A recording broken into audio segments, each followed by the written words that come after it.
नमस्कार दोस्तों, कैसे हैं आप सब। अरु लीगल एकेडमी में आपका बहुत बहुत स्वागत है। आज हम फ्रेंड्स बात करेंगे कि एक जजमेंट है हाई कोर्ट का, Punjab and Haryana high court के जजमेंट के बारे में बात करेंगे, जिसमें अब पति के द्वारा 3 शब्द ऐसे बोले गए कोर्ट में, जिसके द्वारा पत्नी का जो मेंटेनेंस का केस था, जो मेंटेनेंस देना था, जो पत्नी मेंटेनेंस की मांग कर रही थी, उस मुकदमे को कोर्ट के द्वारा खारिज कर दिया गया। तो वो कौन से शब्द से कौन सी बातें थी, इस बारे में बात करते हैं। और उस जजमेंट जो आया था Punjab and Haryana high court का, अभी कुछ दिन पहले जो आया था 28 फरवरी 2020 को, जो भरण पोषण से संबंधित जो मुकदमा था वो खारिज कर दिया गया कोर्ट के द्वारा। तो इसमें बात करते हैं कि किस प्रकार से ये केस चला था, इसके तथ्य के बारे में बात करेंगे। लेकिन उससे पहले आपसे एक छोटी सी रिक्वेस्ट करूँगा, यदि आप चैनल पर नए हैं यानी पहली बार चैनल को देख रहे हैं, तो आप चैनल को सब्सक्राइब कर लीजिए और बेल आइकन प्रेस करके ऑल बटन हिट कर दीजिए, क्योंकि जो वीडियो बनाता हूँ उसके नोटिफिकेशन आपको तुरंत मिल जाए, इसलिए सब्सक्राइब कर दीजिए। और जो फ्रेंड्स आपके लॉ बैकग्राउंड के रिलेटिव या फ्रेंड्स हैं, उनको ज़्यादा से ज़्यादा वीडियो को शेयर कीजिए और लाइक कीजिए फ्रेंड्स। तो चलिए स्टार्ट करते हैं। तो फ्रेंड्स, एक पत्नी के द्वारा गुरुग्राम फैमिली कोर्ट में एक केस दाखिल किया गया। उसके लिए जब केस चालू हुआ तो उसमें मुकदमा ये लगाया गया पति के ऊपर कि जनरली आप देखते होंगे कि 498A जो डॉरी का केस होता है, और उसके बाद डोमेस्टिक वायलेंस सेक्शन 12 का केस, और CRPC की धारा 125 के अंतर्गत मेंटेनेंस का केस, ये 3 तरह के पैकेज जनरली देखने को मिलते हैं जब भी तलाक का मुकदमा होता है। तो ये पत्नी के द्वारा गुरुग्राम फैमिली कोर्ट में दाखिल किए गए। उसके बाद केस चला और उसमें केस में ये हुआ कि पत्नी के द्वारा ये बताया गया कोर्ट को कि मेरा पति एक मल्टीनेशनल कंपनी में दिल्ली में जॉब करता है और वो अच्छी खासी सैलरी कमाता है, और उसके पत्नी के द्वारा 30,000 रुपये महीने का मेंटेनेंस क्लेम किया गया कि मुझे 30,000 रुपये मंथली मेंटेनेंस चाहिए। और जब ये गुरुग्राम कोर्ट में केस चला और इसकी सुनवाई हुई, तो पति की तरफ से ये रिटन स्टेटमेंट दिया गया कि मैं अपनी पत्नी को रखना चाहता हूँ, और पति के द्वारा सेक्शन 9 का केस किया गया, और सेक्शन 9 के केस में बताया गया कि मैं अपने पत्नी को रखना चाहता हूँ और ये बिना रीज़न के मेरे साथ नहीं रह रही, और पत्नी मेरी अलग रह रही है। तो वाइफ जो थी उसकी, वो अलग बिना रीज़न के रह रही थी और वो नहीं आना चाह रही थी। तो जब ये कोर्ट में केस चल रहा था, तो उसके बाद जो सेक्शन 9 का केस था वो पति के द्वारा एक्विटल हो गया, यानी दोष मुक्त हो गया। सेक्शन उसमें पत्नी के ऊपर, सॉरी, जो पत्नी थी तो उसके द्वारा जो केस था, पति सेक्शन 9 का केस जीत गया। तो उसके हिसाब से पत्नी को आना चाहिए था उसके साथ रहने, लेकिन पत्नी नहीं आई अपने ससुराल में रहने, पति के साथ नहीं रहने आई।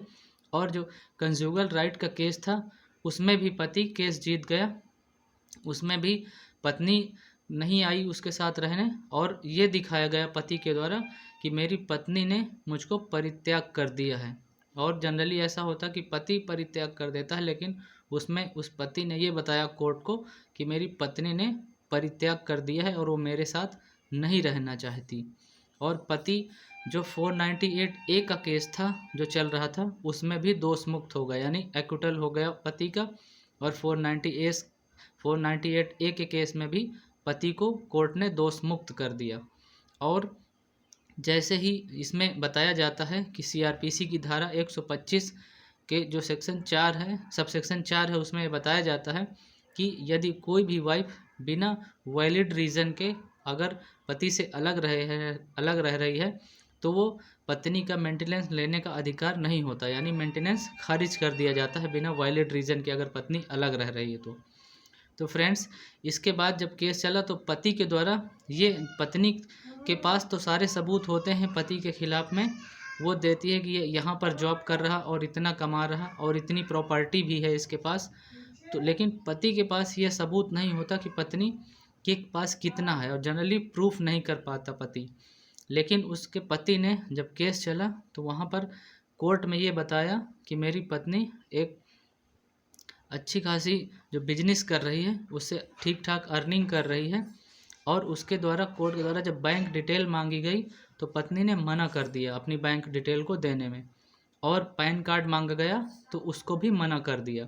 और पति ने ये बताया कि पत्नी एडल्ट्री में रह रही, किसी और के साथ उसके संबंध है, उसके साथ में रहती है, इसीलिए पत्नी आने के लिए मना कर रही है। जब ये फैमिली कोर्ट में केस चला और उसे बैंक डिटेल मांगी गई तो उसने देने से कोर्ट में मना कर दिया गया। तो ये पति को कोर्ट को एक ग्राउंड मिल गया कि ये अगर डिटेल नहीं दे रही तो इस बात में सच्चाई है।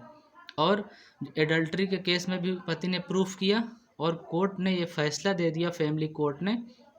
और पति ने ये भी बात बताई कि इससे पहले मेरी पत्नी ने दिल्ली में फैमिली कोर्ट में केस किया था और वहाँ पर भी इनको गलत ठहराया गया, यानी दोषी ठहराया गया। तो उसके बाद इन्होंने गुरुग्राम में दोबारा से केस किया है।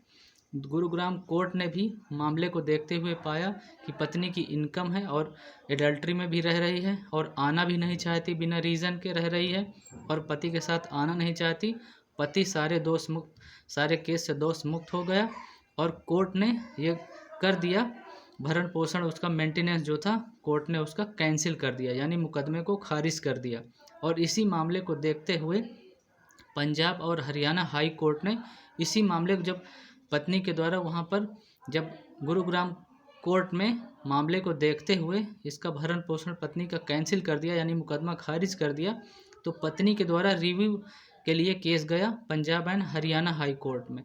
तो जब वहाँ पर हाई कोर्ट ने देखा कि पहले भी पत्नी जो है जो दोष मुक्त हुआ है पति सारे मामले से, और इसमें पत्नी की ही गलती है, पत्नी खुद नहीं आना चाह रही और बिना रीज़न के एडल्ट्री में रह रही है और इसकी अच्छी इनकम भी है जिसका प्रूफ भी नहीं दे रही। तो पति की सारी बातों को ध्यान में रखते हुए Punjab and Haryana high court ने भी उसका मेंटेनेंस कैंसिल कर दिया, यानी भरण पोषण देने से मना कर दिया और पति को सारे मामले से एक्विटल कर दिया और उनका फाइनल केस ख़त्म हो गया। तो फ्रेंड्स, आशा करता हूँ जो भी मैंने जानकारी दी है आपको ज़रूर पसंद आएगी। कुछ और आपको जानना या समझना हो तो आप मुझे कमेंट बॉक्स में मैसेज कर सकते हैं। तो फ्रेंड्स, आज के लिए इतना ही। बहुत बहुत धन्यवाद। Stay connected.